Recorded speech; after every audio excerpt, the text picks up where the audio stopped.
أعوذ بالله من الشيطان الرجيم. بسم الله الرحمن الرحيم.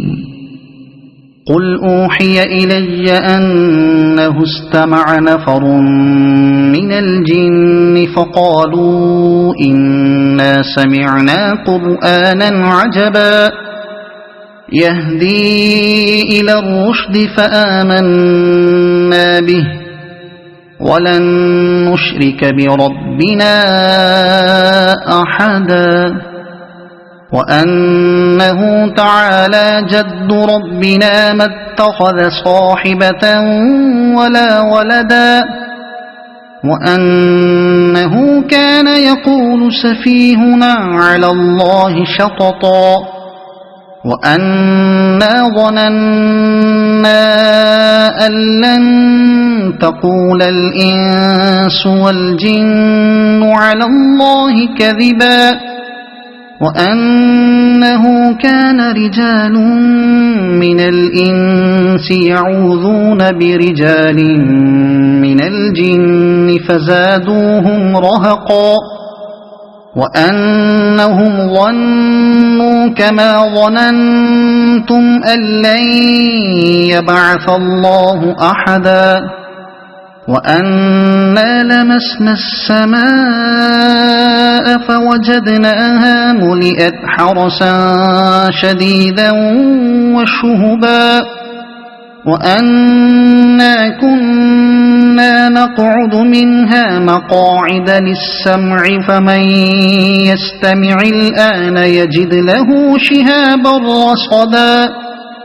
وأنا لا ندري أشر أريد بمن في الأرض أم أراد بهم ربهم رشدا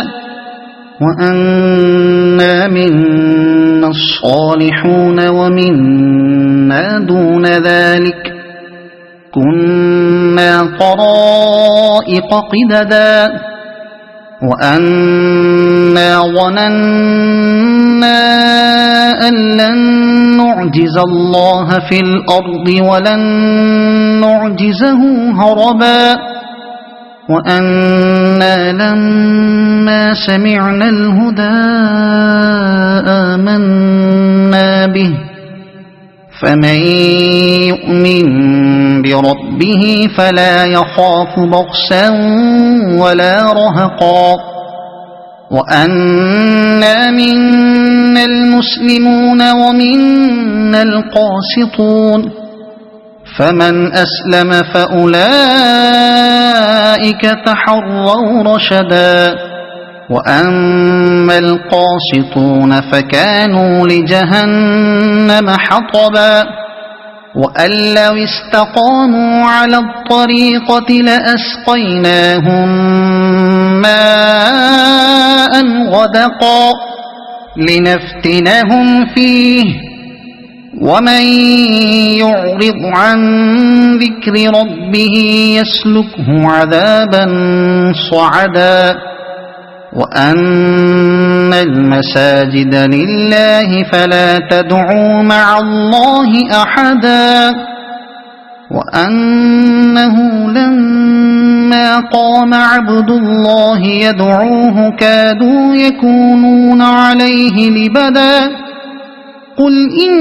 إنما أدعو ربي ولا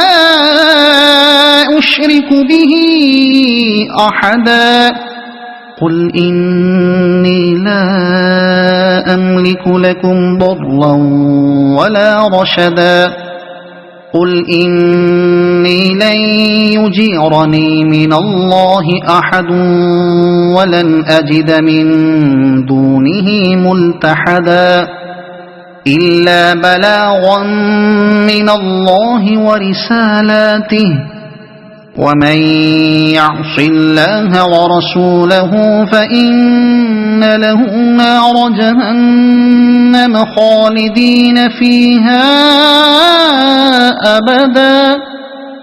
حتى حتى إذا رأوا ما يوعدون فسيعلمون من أضعف ناصرا وأقل عددا قل إن أدري أقريب ما توعدون أم يجعل له ربي أمدا عالم الغيب فلا يظهر على غيبه أحدا إلا من ارتضى من رسول فإنه يسلك من بين يديه ومن خلفه رصدا ليعلم أن قد أبلغوا رسالات ربهم وأحاط بما لديهم وأحصى كل شيء عددا صدق الله العظيم.